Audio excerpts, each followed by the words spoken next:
अगर property disputed होगी तो उस बिजनेस को ना ही जीएसटी की रजिस्ट्रेशन मिलेगी, ना ही मतलब वो खुद को जीएसटी के अंडर रजिस्टर करवा पाएंगे, और ना ही फूड सेफ्टी का जो लाइसेंस दिया जाता है अलग अलग ईटरीज को, रेस्टोरेंट्स को, वो भी नहीं दिया जाएगा। ऐसा जम्मू कश्मीर लद्दाख हाईकोर्ट ने एक मामले की सुनवाई करते हुए कहा है।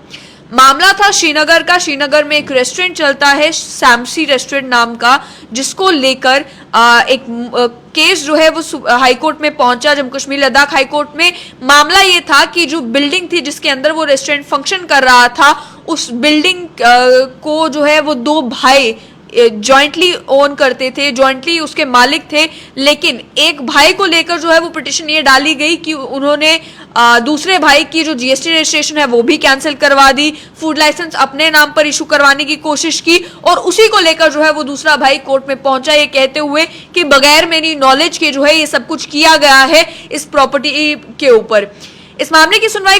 जो है वो single bench justice Sanjeev Kumar का कर रहा था, और इसमें मामले की सुनवाई करते हुए जस्टिस संजीव कुमार ने ऑब्जर्व किया कि जब तक डिस्प्यूट को सेटल नहीं किया जाता, यानी कि कहीं पर भी प्रॉपर्टी का डिस्प्यूट है, जब तक उसे या तो कोर्ट की इंटरवेंशन के साथ या फिर खुद आपस में बातचीत करके डिस्प्यूट को एमिकेबली सेटल नहीं किया जाता, तब तक ना ही जीएसटी एक्ट के तहत जो रजिस्ट्रेशन दी जाती है, लाइसेंस दिया जाता है, वो दिया जाएगा, और ना ही food safety and standard act 2006 के तहत जो लाइसेंस इशू किया जाता है वो किया जाएगा इन रिस्पेक्ट ऑफ सैमसी रेस्टोरेंट। लेकिन जाहिर सी बात है, जब भी जम्मू कश्मीर लद्दाख हाई कोर्ट हो उसकी कोई जजमेंट आती है या सुप्रीम कोर्ट की कोई जजमेंट आती है, तो उससे एक प्रेसिडेंट सेट हो जाता है आने वाले उन सभी मामलों के ऊपर, और कोर्ट में जो डायरेक्शंस दी जाती हैं जजमेंट में, वो जाहिर सी बात है वो सभी मामलों में लागू होती है। और इस मामले में एक क्लियर कर दिया गया कि ना ही जीएसटी रजिस्ट्रेशन ऐसी प्रॉपर्टीज पे बिजनेसेस जो चल रहे होंगे उनको मिलेगा जो प्रॉपर्टीज डिस्प्यूटेड है, और ना ही फूड लाइसेंस मिला करेगा।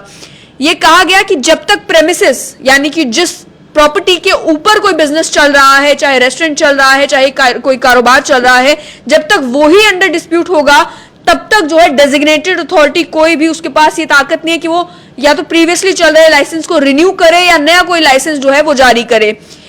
1993 में, ये पूरा केस मैं आपको अगर समझाऊं तो 1993 में जो पिटिशनर थे इस मामले में और जो रिस्पोंडेंट थे, जो दो भाई थे, उन्होंने jointly 2 story tin roof building जो है वो श्रीनगर में खरीदी थी, एक छोटी सी बिल्डिंग खरीदी थी। पिटिशनर ने ये कहा केस के दौरान कि मैंने सारा पैसा खुद भरा था, लेकिन भाई का नाम जो है वो केवल सेल डीड में मेंशन किया गया था,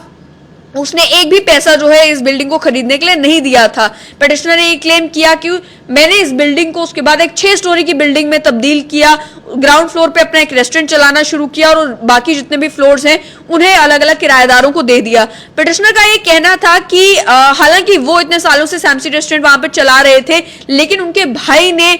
फूड सेफ्टी डिपार्टमेंट के कुछ ऑफिसर्स के साथ मिलकर अपने जो फूड का लाइसेंस था उसे अपने नाम पर ट्रांसफर करवा लिया। साथ ही में पिटिशनर ने रिक्वेस्ट की डिपार्टमेंट को कि वो ट्रांसफर जो किया गया है उसे कैंसिल किया जाए और जो लाइसेंस है वो रिस्पोंडेंट को दिया जाए। लेकिन केस की जब सुनवाई हुई तो ये कहा गया कि जब तक डिस्प्यूट सेटल नहीं होता, ना ही रिस्पोंडेंट के फेवर में, यानी कि जिनके खिलाफ केस किया गया है, और ना ही पिटिशनर के केस में जिन्होंने केस दायर किया है, दोनों को लाइसेंस तब तक जारी नहीं किया जा सकता जब तक जो प्रॉपर्टी का डिस्प्यूट है उससे रिजॉल्व नहीं किया जाता, चाहे वो कोर्ट की इंटरवेंशन से रिजॉल्व हो, चाहे वो दोनों आपस में बैठ के उस मामले को रिजॉल्व करें। साथ ही में जीएसटी को लेकर भी ये कहा गया कि जीएसटी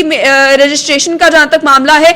पिटिशनर का ये कहना है कि मेरे भाई ने बगैर मेरी नॉलेज के मेरा जीएसटी की रजिस्ट्रेशन जो है वो कैंसिल करवा ली और अपने नाम पर नई जीएसटी की रजिस्ट्रेशन के लिए अप्लाई कर दिया, क्योंकि केवल इस वजह से कि जो सेल डीड की डॉक्यूमेंट्स है उसमें उसका नाम था, और साथ ही में कुछ ऑफिशियल्स के साथ मिलकर जो है उसने कॉन्स्पिरेसी मेरे खिलाफ रची, जिसमें वो मेरा बिजनेस जो है वो हड़पने की कोशिश कर रहा था। ये डिस्प्यूट जो है इसको लेकर जो हाईकोर्ट ने जजमेंट दी है, उस जजमेंट में भी यही मेंशन किया गया है कि जब तक ये नहीं क्लियर हो जाता कि प्रेमिसेस जहां पर बिजनेस चल रहा है वो है किसका, तब तक लाइसेंस देना जो है वो भी अथॉरिटी नहीं कर पाएगी, क्योंकि क्लैरिटी नहीं होगी कि आप किसके नाम पर जो है वो लाइसेंस इशू करेंगे। जब प्रॉपर्टी ही डिस्प्यूटेड होगी तो आपको कैसे मालूम होगा कि आप जो लाइसेंस जारी कर रहे हैं वो सही व्यक्ति को कर रहे हैं या नहीं कर रहे हैं। आप एक व्यक्ति को अगर लाइसेंस जारी करते हैं तो दूसरे व्यक्ति के जो राइट्स हैं वो कटेल होते हैं, वहीं अगर आप दूसरे व्यक्ति को करते हैं तो पहला व्यक्ति उसे चैलेंज कर सकता है। तो ये क्लियर कर दिया गया कि चाहे फूड लाइसेंस हो, जीएसटी रजिस्ट्रेशन हो, या जाहिर सी बात है अन्य भी कोई डॉक्यूमेंट जो सरकार से डॉक्यूमेंट आपको जरूरी होते हैं बिजनेस चलाने के लिए, वो तब तक नहीं मिल पाएंगे, या एग्जिस्टिंग डॉक्यूमेंट्स रिन्यू तब तक नहीं हो पाएंगे जब तक जिस प्रॉपर्टी में बिजनेस चल रहा है उस प्रॉपर्टी में अगर कोई डिस्प्यूट है तो जब तक वो डिस्प्यूट रिजॉल्व नहीं होता।